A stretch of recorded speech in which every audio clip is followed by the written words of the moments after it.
In 1983, Nigeria expelled 2 million undocumented West African migrants, half of whom were from Ghana. The sturdy, checked bags into which they pack their belongings have become a symbol of exclusion and intolerance. Nearly 4 decades later, the region is yet to confront its emotional baggage. It was the bags that made up Solomon Akwe-Asidu's mind. They were cheap, ordinary bags. They had no name and came in blue and red, in big and medium sizes, all checked. They were wanted in Lagos markets with an intensity never experienced before.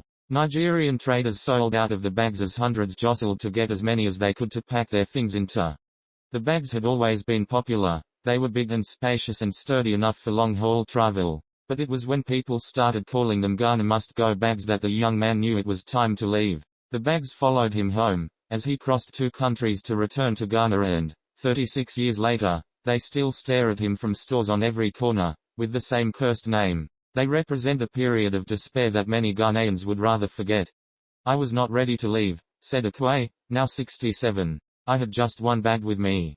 The year was 1983, the day, January 17th. Akwe had just listened to Shehu Shagari, the Nigerian leader who favored long hats, declare the expulsion of an estimated 2 million undocumented migrants living in the country. Half of them were Ghanaian. If they don't leave, they should be arrested and tried and sent back to their homes. Illegal immigrants, under normal circumstances, should not be given any notice whatsoever, President Shagari said. Akwe and millions like him with no papers were told to get out within 2 weeks or risk jail. If you break a law, then you have to pay for it, said the president. Refugees leaving Nigeria wait at the border to enter Benin as part of their journey back to Ghana. Photo by Michelle Setbaum, Getty Images. 2 years before, Akwe had arrived in Nigeria with 0 cash and 100 hopes. He had followed the road trail leading through Aflao in Ghana to Lomé in Togo and then onwards through the seam border between Nigeria and the Republic of Benin. He wasn't the only one, clicking his tongue at the memory. That time everybody was going. There was money in Nigeria. There was indeed. In 1958, Nigeria struck oil as a young, soon-to-be liberated country with a population of 100 million. First Shell, then Mobil and Egypt set up shop in the country to drill oil commercially. The oil money was steady and hopes were high that Nigeria could prosper, despite the brutal military regimes that marred that period. In the 1970s the economy exploded when oil prices soared worldwide. The golden decade had arrived and the country became Africa's wealthiest, securing its title, Giant of Africa. By 1974, Nigeria's oil wells were spitting out some 2.3 million barrels a day. The standard of living improved. There was an influx of people from the farms into the cities. When they traveled, robust iron boxes were generally preferred over cheap plastic sacks. The influx came not just from within Nigeria, but from across the region. Ghana was hell. Nothing was working in this country.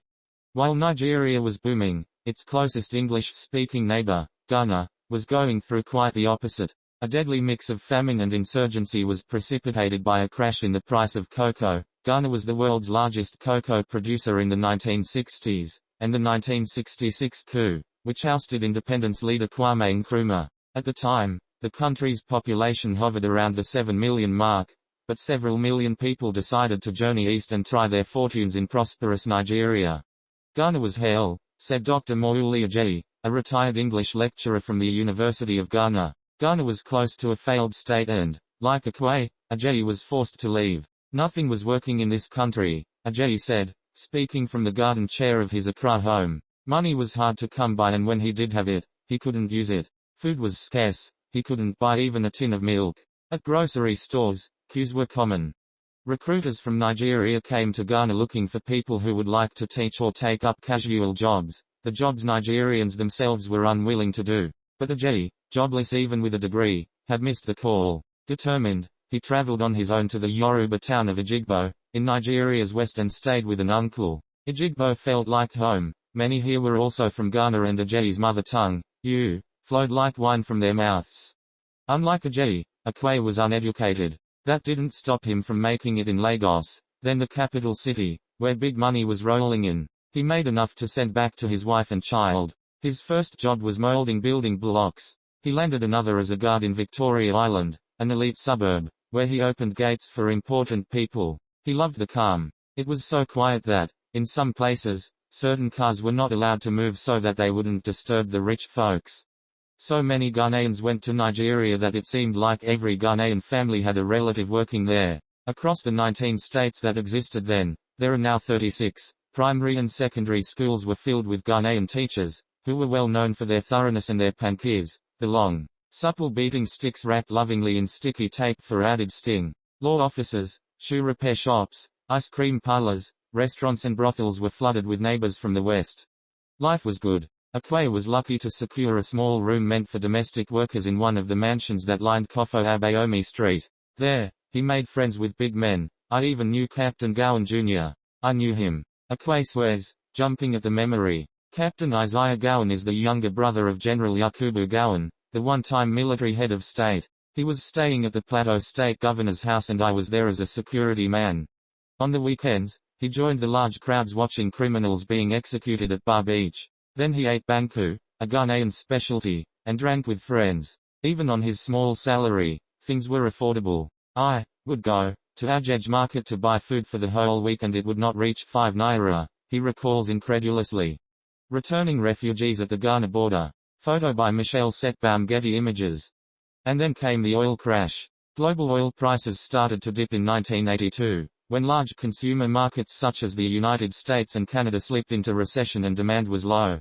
By 1983, the price of a barrel had fallen to $29, down from $37 in 1980. At around the same time, the U.S. began producing its own oil, further cutting demand and causing excess supply. Nigeria, its economy almost exclusively reliant on oil, was hard hit. By 1982, 90% of the country's foreign reserves had been wiped out, according to the Washington Post. Food prices skyrocketed and salaries became erratic.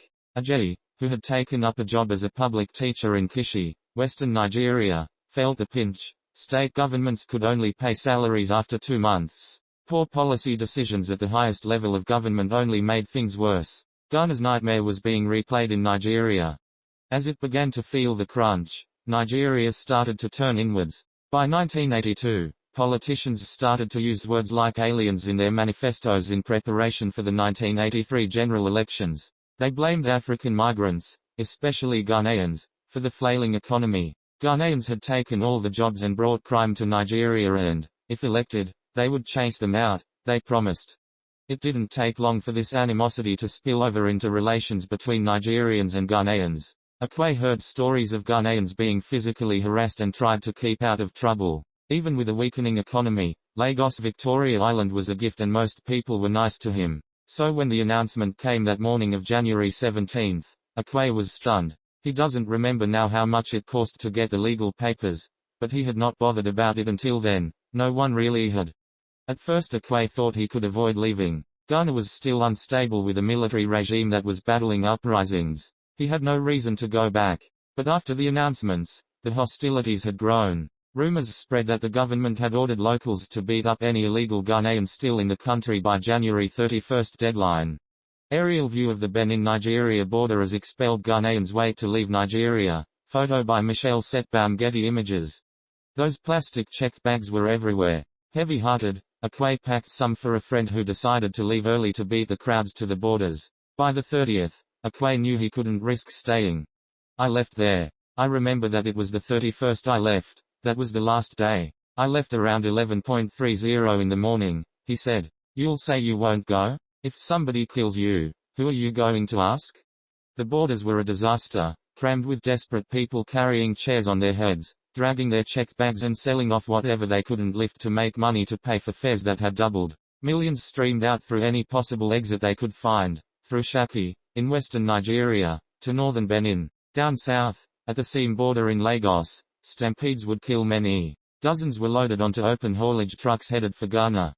But Jerry Rawlings, Ghana's military head of state, had ordered the borders with Togo closed, to desist coup plotters and insurgents, so there would be no passage for days. In response, Togo closed its border with Benin to avoid a refugee crisis. Cars stalled bumper to bumper from the Benin-Togo border to Lagos, with people caught in sweltering heat and without water. Diseases spread.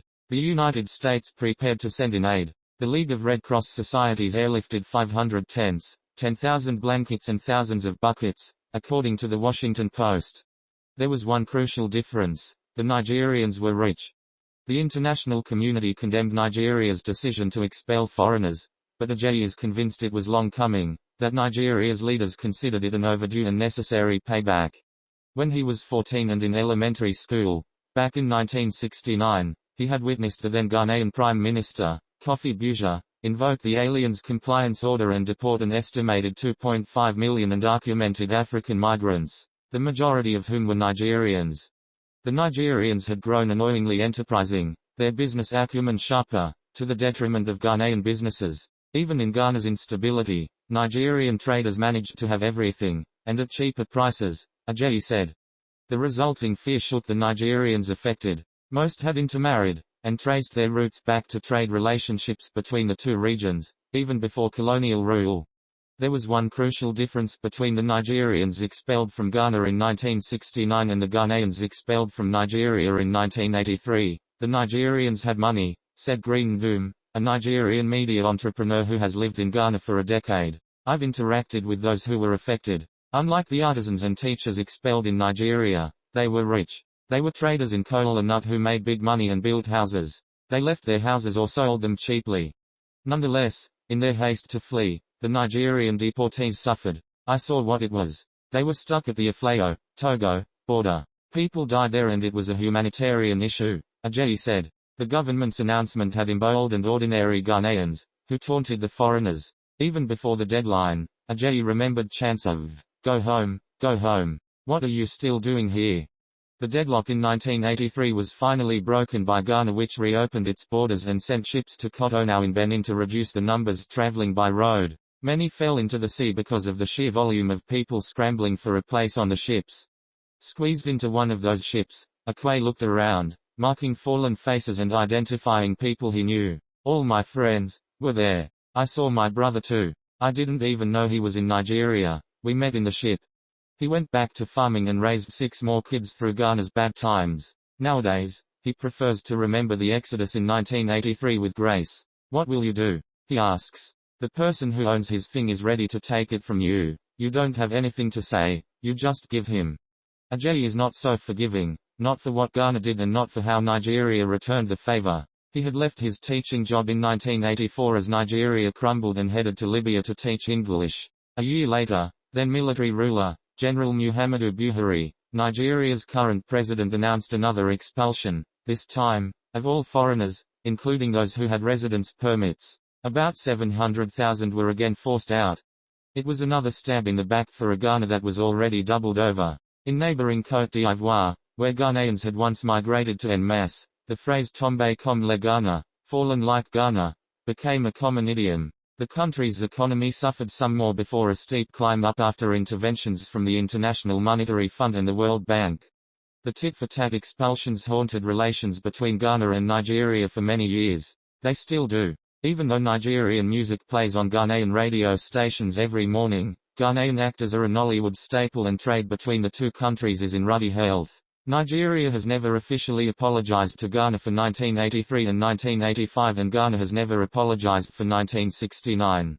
Ajayi blames bad leaders who, he said, in their failure to deliver, whip up nationalist sentiments and use foreigners as scapegoats, even though there is little evidence to suggest that the absence of foreigners leads to a healthier economy. What they did was unethical, illegal and just some kind of populist nonsense, and they got the population behind them, he said. It's very easy because the majority of citizens are so vulnerable, easy to manipulate, and they buy into these things and say yes, we're suffering because these people are here.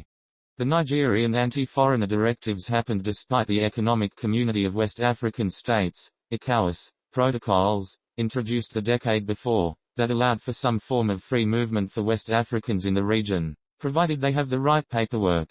But that's not the point, argues Ajayi. Paperwork is foreign to the region, where people have, for centuries, moved around unencumbered by the often arbitrary borders imposed by colonial powers. Ghana's banning order, meanwhile, was a betrayal of Nkrumah's lauded Pan-Africanism, he says. But, like a song stuck on replay, anti-Nigerian sentiments are building up a second time. For a younger generation, the tension is often expressed in friendly social media banter, and in debates on which country has the better accent or cooks the better jollof rice, a West African delicacy. The young ones do not remember much about the expulsions, apart from what their parents have told them. nor do they feel particularly vindictive. But the thoughts of Ghana must go linger. Common Nigeria chased us away, and now we're doing better, a young, Accra-based journalist said matter-of-factly. As Nigeria battles insurgents and a crumbling economy, present-day Ghana is stable, boosted by revenue from gold, cocoa and oil. Its electricity has attracted more foreign investors and more West Africans, including an estimated 2 million Nigerians. On the other hand, about 500,000 Ghanaians currently live in Nigeria. On almost every street is a store displaying Nigeria's green and white flag, while markets in Makala and Kumasi vibrate with Yoruba and Igbo, Nigerian languages. But, like a song stuck on replay, anti-Nigerian sentiments are building up a second time. In Kumasi, stores owned by Nigerians were forcefully shut last August for not complying with harsh national laws. The laws disregard ECOWAS agreements that encourage free trade. In reality, said Ndoum, the Nigerian media entrepreneur living in Ghana, it is because locals feel like Nigerians are taking over, so they come up and ask Nigerians to leave their market. Many point out that non-Africans, including Lebanese, Indians and Chinese who trade in the country, are treated less harshly. Nigerians living in Ghana complain of being targeted and blamed for rising crime levels. A bad international reputation only gets worse. Recently, a kidnapping case was linked to a Nigerian convict. Between 2018 and now, 723 Nigerians have been deported from Ghana for prostitution and yahoo or cybercrime. Meanwhile, Ghana, keen on attracting a different group of people, not Africans, but from the black diaspora, continues to promote its Year of Return celebrations. This is a marketing stunt that plays on the brutal history of slavery. 2019 makes it 400 years since the first boat packed with enslaved Africans left the coasts of Ghana. Akwe hasn't visited Nigeria since he left in 1983. He hasn't had cause to and he doubts he ever will. But he treasures the memories regardless, he says, wandering away from the noise of the school where he now works as a security guard and down a hilly path from where he can see Accra sprawled over hilltops in the distance. He has seen Ghana at its lowest, felt the rejection of being alien in Nigeria and is now baffled at the news of the Nigerian traders facing trouble in Kumasi. If something is here and I meet it, I will buy. This is not force. To say you're spoiling my market because you're not from Ghana? How can one person sell everything? He asks, his hands spread out, questioning. He shakes his head, turns and lumbers back up the hill, past the stores still selling Ghana must go bags and back towards the school.